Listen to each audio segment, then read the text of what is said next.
Hello everyone. आज हम बात करेंगे कि कंज्यूमर कंप्लेंट क्या होती है, इसे कैसे फ़ाइल किया जाता है और कहाँ पर इसे फ़ाइल किया जाता है। तो स्टार्ट करने से हम पहले पता करते हैं कि कंज्यूमर क्या होता है। कंज्यूमर वो व्यक्ति होता है जो कोई गुड्स या सर्विसेज कंज्यूम करता है या यूज़ करता है। अब मान लीजिए आप किसी शॉपकीपर के पास जाते हैं और उससे कोई गुड्स खरीदते हैं। अब तब आप जब उस गुड्स को यूज़ करते हैं तो वो आपको डिफेक्टिव निकलती है। आपको जो चीज़ चाहिए थी वो नहीं निकलती, या उसमें कुछ और डिफेक्ट्स है जो कि होना नहीं चाहिए था। उस केसेस में क्या होगा, आप शॉपकीपर के पास जाएंगे और अपने ग्रीवेंसेस बताएंगे। अब शॉपकीपर क्या करेगा, या तो उसको रिटर्न कर लेगा या बोलेगा कि आपकी मिस्टेक है, हमारा कोई मिस्टेक नहीं है और हम इसको रिटर्न नहीं करेंगे। अब उस केसेस में क्या होगा, आप जहाँ से आपने गुड्स खरीदी हैं या सर्विसेज ली हैं उसको एक लीगल नोटिस सेंड करेंगे कि मेरा ये लीगल नोटिस मैं आपको सेंड कर रहा हूँ, और एक टाइम फ्रेम उसको देंगे कि अगर इस टाइम फ्रेम में मान लीजिए 15 दिन 20 दिन में आपने मेरे ग्रीवेंसेस को शॉर्ट आउट नहीं किया तो मैं आपके अगेंस्ट केस फाइल करूँगा। तो इससे बेटर है कि आप मुझे या तो मेरी गुड्स को रिटर्न कर लीजिए और जो प्रॉपर गुड्स है, जो जेन्युइन गुड्स हैं उसे मुझे दीजिए, और ये सर्विसेज जो मैंने ली हैं इनको आप बेटर कर दीजिए। अब इस केसेस में क्या होगा, अगर वो नहीं कंप्लाई करता है आपका लीगल नोटिस को, तो आपके पास एक राइट अराइज हो जाता है कंज्यूमर कंप्लेंट फाइल करने का। अब कंज्यूमर कंप्लेंट हम फाइल करेंगे तो उसका क्या प्रोसीजर है। आप कंज्यूमर कंप्लेंट कहीं डायरेक्टली नहीं जा सकते हैं, आपको फोरम में जाना पड़ेगा। वहाँ पर आपको कंज्यूमर कंप्लेंट फाइल करेंगे और प्रॉपर प्रोसीजर के बाद ही आपके ग्रीवेंसेस सॉर्ट आउट हो पाएंगे।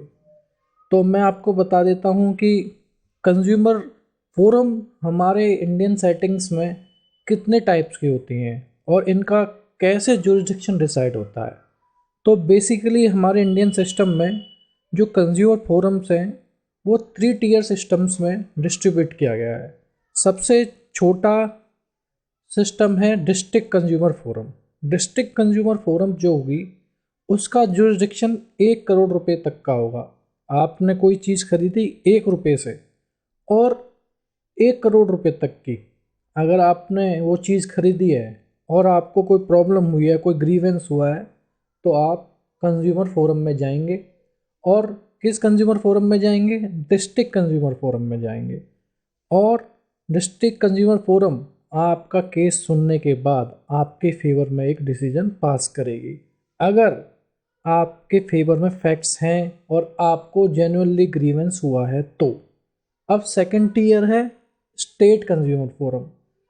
तो क्या होगा कि मान लीजिए आपका जो प्रोडक्ट है, जो सर्विसेज हैं, जो आपने यूज़ किए कंज्यूम किए है, वो 1 करोड़ रुपए से ऊपर है और 10 करोड़ रुपए से नीचे है, तो आपका डायरेक्टली केस जा सकता है स्टेट कंज्यूमर फोरम में। स्टेट कंज्यूमर फोरम का जो जुरिडिक्शन है वो 1 करोड़ रुपए से ऊपर और 10 करोड़ से नीचे का है। और कोई भी आपका जो मैटर है जो इस लाइन के बीच में 1 करोड़ से और 10 करोड़ के बीच में लाई करेगा, वो सीधा आपका स्टेट कंज्यूमर फोरम में जाएगा। स्टेट कंज्यूमर फोरम भी सारे ऑफेंसेस को देखते हुए, उसकी ग्रेविटी, कब आपको प्रॉब्लम हुई, आपने कैसे लीगल नोटिस भेजा, उसका कुछ रिप्लाई मिला नहीं मिला, सब कुछ सुनने के बाद आपके फेवर में डिसीजन पास करेगी, अगर आपके फेवर में डिसीजन पास करना चाहिए तो। अब थर्ड टियर है नेशनल कंज्यूमर फोरम। अब नेशनल कंज्यूमर फोरम में क्या होगा, जो भी कोई केस 10 करोड़ से ऊपर की वैल्यू का है तो डायरेक्टली नेशनल कंज्यूमर फोरम में वो लाई करेगा। अब इसका मतलब ये नहीं है कि हम सीधा या नेशनल कंज्यूमर फोरम जा ही नहीं सकते, हम अपील में भी जा सकते हैं, हमारे पास रिवीजन का भी प्रोसीजर होता है, लेकिन वो नॉर्मल कंप्लेंट से थोड़ा डिफरेंट प्रोसीजर है, उनका डिफरेंट वे है, उसके लिए हम अलग से डील करते हैं। अब इस चीज़ के बाद आता है हमारा प्रोसीजर। अब हमें कंप्लेंट कैसे फ़ाइल करनी है, क्या हम फाइल कर सकते हैं, उसकी बॉडी क्या होगी, उसका इंडेक्स क्या होगा, उसमें प्रेयर में हमने क्या लिखना है, ये सब कुछ आएगा। तो हम प्रोसीजर की तरफ चलते हैं। सबसे पहले हमारा एक इंडियन गवर्नमेंट ने हमें एक वेबसाइट प्रोवाइड करी है, जिस वेबसाइट का नाम है edakhil.com, EDHAAKIL.com, edakhil.com। अब ये ऑनलाइन वेबसाइट है, हम कोई भी अपनी कंज्यूमर कंप्लेंट ऑनलाइन फाइल कर सकते हैं। ये काफ़ी सारे स्टेट्स में, बेसिकली सारे स्टेट्स में है, और कहीं नहीं है तो वो वहाँ पर गवर्नमेंट काम कर रही है इसको एनफोर्स करने के लिए। अब हमने वेबसाइट पता चल गया हमें। वेबसाइट के बाद हमें क्या करना होगा, हमें अपना पूरा मैटर बनाना है। पूरा हमारा मैटर बनेगा। इस मैटर को बनाने के लिए हमें एक एडवोकेट की हेल्प लेनी होगी, जिसकी कोई नॉमिनल फ़ीस होगी। अब मैटर बनाने के बाद हमें ये कुछ पार्ट्स में डिवाइड करना पड़ेगा। सबसे पहले पार्ट आएगा इंडेक्स। इंडेक्स में सारी चीज़ें आपने, जैसे कि आप अपने स्कूल में इंडेक्स बनाते होंगे कि इस चैप्टर में ये है, उस तरीके से आपको एक इंडेक्स बनाना है। इंडेक्स बनाने के बाद आएगा हमारे पास डीडी, या हम कह सकते हैं कि पेमेंट डिटेल्स। डीडी या पेमेंट डिटेल्स में हम लिखेंगे कि डीडी की क्या डिटेल्स हैं, या हमने अगर पेमेंट ऑनलाइन करी है तो उसकी डिटेल्स हमें फिल करनी होगी। थर्ड आ जाएगा इसमें मेन बॉडी।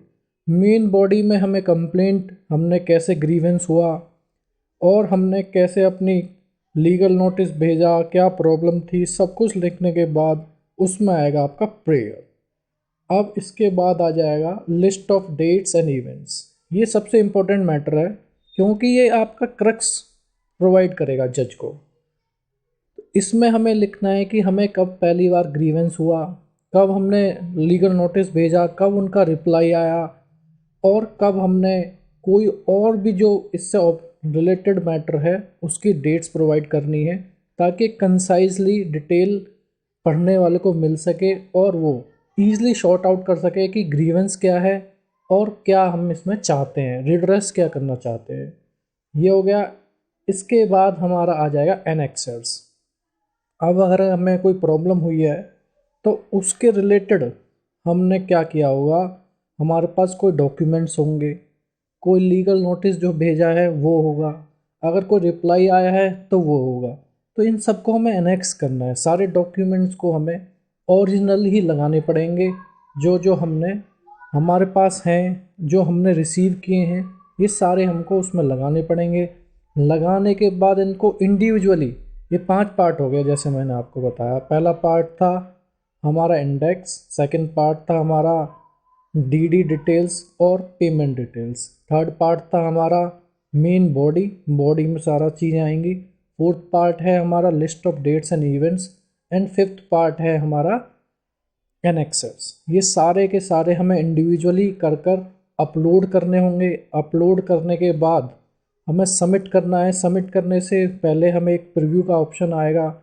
प्रीव्यू में हम देख सकते हैं कि हमारी कोई मिस्टेक तो नहीं है। अगर मिस्टेक है तो हम उसे लास्ट तक जाने से पहले, सबमिट करने से पहले उसे क्योर कर सकते हैं। क्योर करने के बाद सारी सारी चीज़ों के बाद हम उसे सबमिट कर देंगे। सबमिट के बाद हमारे पास एक यूनिक एप्लीकेशन नंबर आ जाएगा। यूनिक एप्लीकेशन नंबर के बाद हमारे पास डिपार्टमेंट से मैसेज आएगा कि ये मैटर हमारा कब लिस्ट होगा।